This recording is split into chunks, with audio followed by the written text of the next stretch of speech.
Hello, everybody out there. I'm Mickey. I sing with the Forgotten Rebels. I'm from Hamilton, Ontario, Canada. Would you believe that?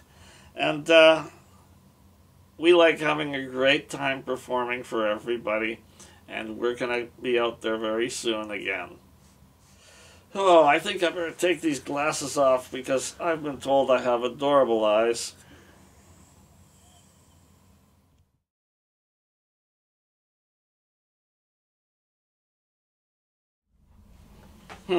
What got me into punk? Well, let me take my hat off. My hair look good? Hey? Okay.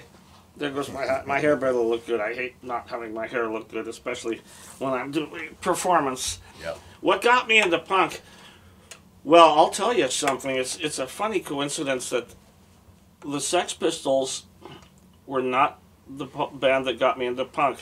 What happened was, like, I was sitting in a library, and there was a tape in front of me, and a tape player with a set of headphones on it. And I looked, and the tape says Iggy and the Stooges, Raw Power. Never heard of them. I put the tape in, put it on my headphones, and wow, I heard the song I Need Somebody. And then I listened to the whole album, and I thought, wow, this is fantastic. So I went and bought that album. But see, I was already listening to the live Mott the Hoople album, and I was just listening to it over and over again. And so I started listening to the Stooges, Raw Power, and Mott the Hoople live, one after the other. And before that, I was, at the same time, I was listening to Slade and T-Rex and Johnny Winter. I know he doesn't fit in there, but he sort of fits in there somehow. God, who's that band? Easy Living, Uriah Heep. I was listening to Uriah Heep, but the thing is, I was finding all live albums by these bands, and I was very disappointed in the studio sounds of the bands, except for, the Stooges' Raw Power. Now, this is amazing because the Sex Pistols were into Mott the Hoople and the Stooges, and I personally was into Mott the Hoople and the Stooges. And the song This Ain't Hollywood, albeit the lyrics were different, I put that song together in '75, before there was any punk happening, before I heard the Ramones or anything like that. So, if they never called it punk, see, I had an abrasive sense of humor, and I was already writing. I wasn't writing, I was composing. I can't write music. I can't write or read music. Why should I? Paul McCartney can't, Keith Richards can't. Why are you wasting my time with this crap? Anyways, if you want your kids to quit music, why don't you force them to learn how to read? I'm only kidding. I'm only kidding. I can't even read this. But in reality, what was happening is I was melding the stuff that the punk bands were melding. Like before they were called punk bands, the Sex Pistols, like Mott the Hoople and the Stooges, and the Ramones. It was a while before I heard the Ramones, but I heard them before the Sex Pistols. Anyways, the Ramones, when I first heard them, I thought, somebody like a bunch of Buddy Hollies got together and distorted the hell out of their rhythm and just played it twice as fast. And I thought, wow, this is really good. What a great idea. But like I was saying, I was already doing stuff like that. And some of the stuff on my solo album, Welcome to My Basement, is some of the stuff from before the expression punk was around. And of course, I always like spectacles. And the funny thing, is my coffee on set? Okay, there's my coffee. But anyways, don't cut the coffee out. Alexa Bliss drinks coffee. I'm a pro wrestling fan. And anyways, what was that sound? What's that noise? Anyways, what was happening is I was starting to put together this stuff, and some of it's on my solo record, Welcome to the Basement, But eventually, I got putting together original songs mainly because I couldn't learn how to play covers, and the Forgotten Rebels, whether it was whether we were called punk or not, would have happened no matter what, because of the stuff that was influencing us. I already thought that the guitar's got to be louder, the guitar's got to be distorted, and it's got to have some spectacle. So, you know, when I heard Kiss on TV, but I was more into the New York Dolls than Kiss, because they were, well, I was sloppier than them, so but I liked the New York Dolls songs on the two albums very much. So, liking the New York Dolls, the Stooges, Mott the Hoople, T-Rex, Slade, and then there was the MC5 around too. You know, liking all those bands together ended up becoming what I was putting together. And so just because they called it punk, you know, could have called it West Hamilton tunes, but that's what it was. That's how it came out. And then they started calling it punk, so the stuff we wrote with an abrasive sense of humor fit in.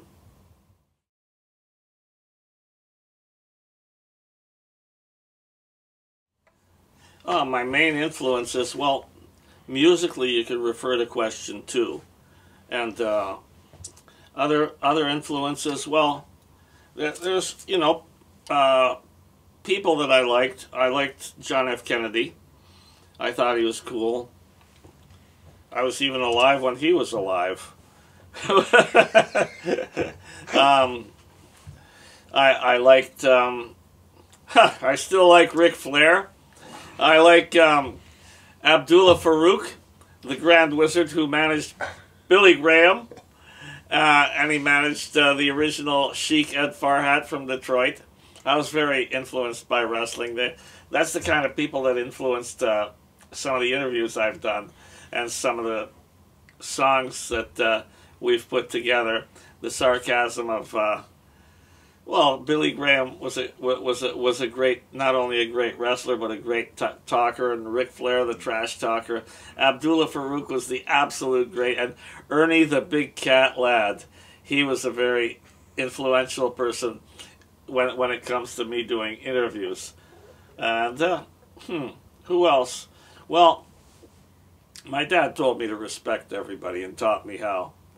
And my mother, well, she just told me, well, she taught me perseverance. And that's what else can I say? My sister taught me to have a goal. Another time when it comes to influences in music, I was going to this place called Summer Hayes' Variety in West Hamilton, and I ran into Frank there, and Frank asked me if I'm learning how to play guitar. He says, yeah, and I told him, you know, the bands I liked, and he says, you ought to check out the New York Dolls, and I says, oh yeah, I heard the name, are they good? He says, yeah, they're the best band in the world. And I says, okay, Frank, thanks, I'll check them out. And later, funny thing is, they played on TV, wasn't it, a couple of nights later. And I thought, wow, this is great. I went to Star Records, and I bought the New York Dolls' second album, which is still one of my favorite albums.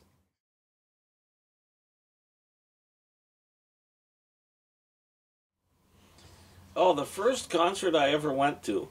Well, at first I thought it was Steppenwolf, but no, it was a band called Tenderness that were a rock band that was playing on the platform of A&W in West Hamilton.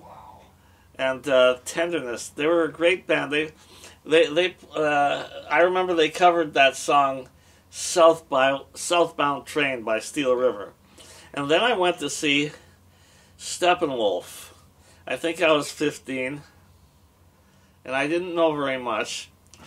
But I know that Born to Be Wild was a great song, and that's what Steppenwolf opened with. Yeah. The first punk band that I saw, because you called them punk in those days, was Teenage Head. But I can hardly remember, because a lot of the time in that time period was all twisted. Because, see, this was 77 with Teenage Head. Then I went and saw a bunch of punk bands, but I don't remember exactly when it was. Maybe it was after I saw Teenage Head. I went to the Elma Combo and I saw The Damned. Yeah, it was 78, I think. Maybe 77. But then there was a great show called Outrage 77 that was in September 77. And it was the Vile Tones, Teenage Head, and Simply Saucer, and the Concords, and the Battered Wives. That was a good show. And I think after that was our great opportunity. If anybody remembers The Ugly, they were fantastic. But we got called to open for, get this, to be third on the bill, but remembered, it was the Rebels opening for The Ugly, opening for the Dead Boys in 78 in Toronto at the Horseshoe. That was a great show. We had a good time. And I had the opportunity to thank Cheetah from the Dead Boys about 3 years ago for letting us open for them, because it made a lot. You know, it got us known in Toronto very quickly, even though we were third on the bill, because the place was packed to begin with for the Dead Boys. And of course, The Ugly were great. I wish there was a live recording of them, but so happens that there wasn't.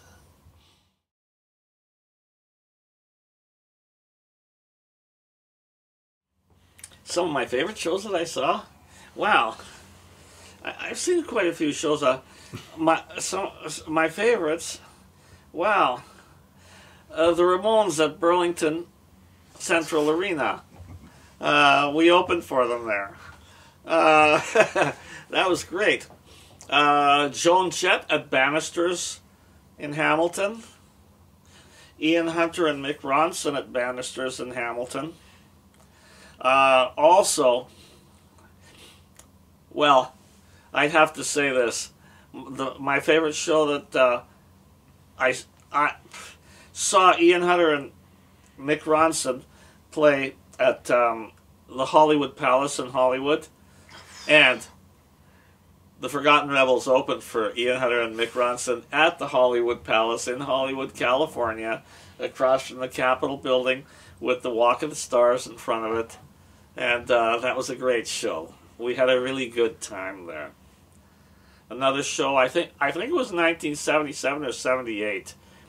The Damned at the Alma Combo in Toronto. Wow. GBH at Dallas.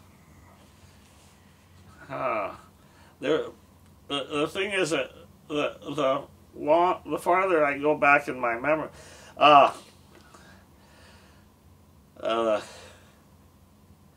Vile Tones at the Horseshoe, Teenage Head at the Horseshoe, Robert Gordon at the Corktown. Wow. I liked seeing the Cramps at the Masonic Temple in Toronto. We opened for them. And Iggy Pop also at the Masonic Temple when we opened for them. This is a funny story. Downtown Hamilton, nobody knew who the Saints were. So the promoter knew that I had a solo act together, and he knew that he had to scrounge some money to pay for the Saints. So he said, Mickey, can you do me a favor Can you get a couple of guys together that play with, that you play with, and do your solo act to open for the Saints, so that way we can get a few people in here? And the people showed up. I didn't care for the money. I just wanted to see the Saints. But I said, under one condition, that me and my friends get everything we want to drink. We don't drink very much, but, you know, I just want to make sure my wife got all her drinks paid for and I got all my drinks paid for. I should have asked for a pizza. But I didn't want to, you know, push my luck. After all, I was opening for the Saints. They were great. The Saints were great. If you, yeah. Oh, there's another time like that. A promoter in Toronto asked us to open for someone, and he said he'd pay us double the next time we played. And I never heard of these guys before, but it was Jeffrey Lee Pierce, the Gun Club. They were a band called the Gun Club, and it was a Jeffrey Lee Pierce solo act, and there was nobody there. You know, we didn't worry about it. I had a good night. You know, I was out to party anyway, so it didn't bother me.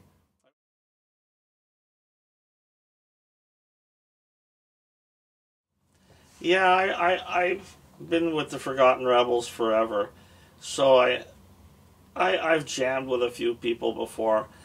Back when I was a teenager, we had this band. I think it was called Black Curtains. But we were trying to do Stairway to Heaven. I ended up singing it somehow because the guitar player, he played it very well but couldn't sing at the same time. That was like the very first show I ever played. And we also, funny thing is, the Sex Pistols did the Monkees' Stepping Stone, and this was like 74, and we did Stepping Stone. And but they thought I was too weird for the band because I did two songs with them. One of them was Bang a Gong by T-Rex, and the other one was Get Down and Get With It by Slade. And we did one show, and that was it. And then I sat there with my tape deck trying to learn how to play guitar and came up with the song This Ain't Hollywood somehow. But the song was whatever name it had, I don't remember now. But the music was there. And then after we started the Rebels, and it was the Rebels, maybe a few members falling in and out, but every one of them was great. Every one of them were still friends, you know. And every one of them I still appreciate, you know, hearing from or seeing on the street. Great bunch we had and have. You know, right now it's the best we've ever had with Sean Minden, with Dan Caselli, and especially Jeff Campbell. Totally fantastic musicians and great guys and great collaborators.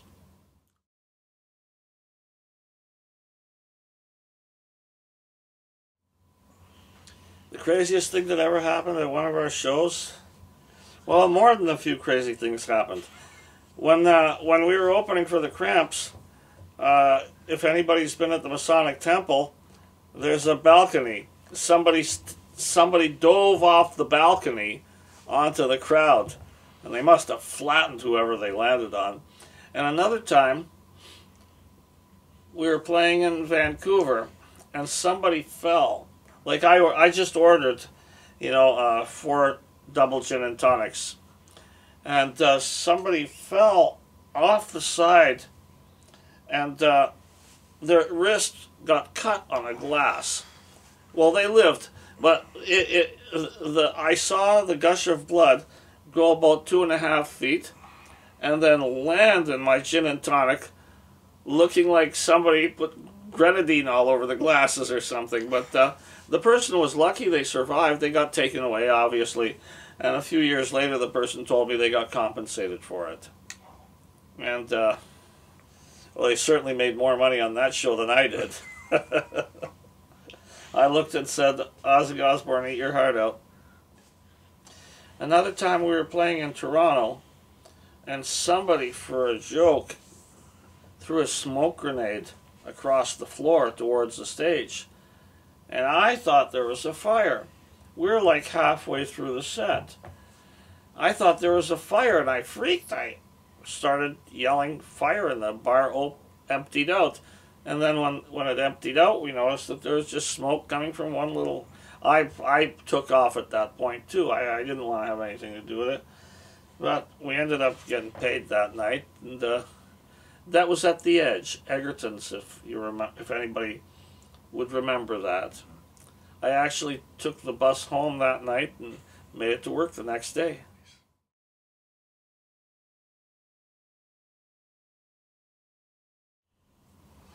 What I like most about being a musician is actually playing. I like entertaining the audience. I really love entertaining the audience and seeing them have a good time and all their adulations. What I dislike about it is, well, it always has to end a certain way, and then the rigmarole of having to pack up and do those kind of things. Getting home's nice, you know. I like stopping off at whatever fast food restaurant we go and discuss the show. I love talking to the fans. I love talking to people. Some people think I talk too much, but I enjoy talking, and I really enjoy meeting the members of the audience. That's about it there.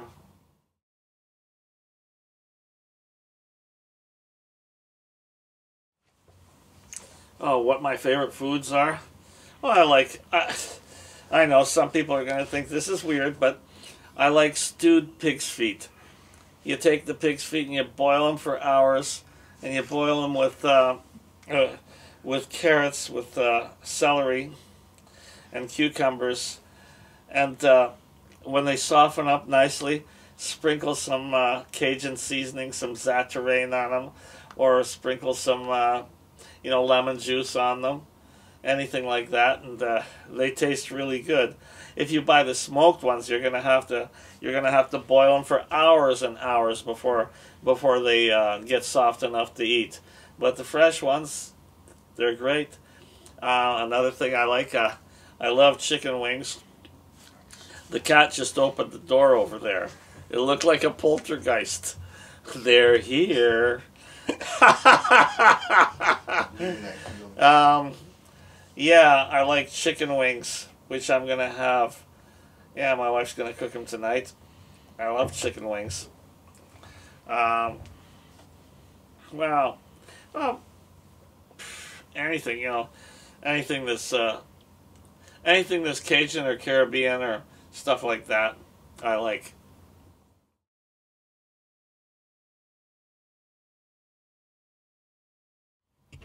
Well, my most useless talent is to be able to put this toe on top of that toe.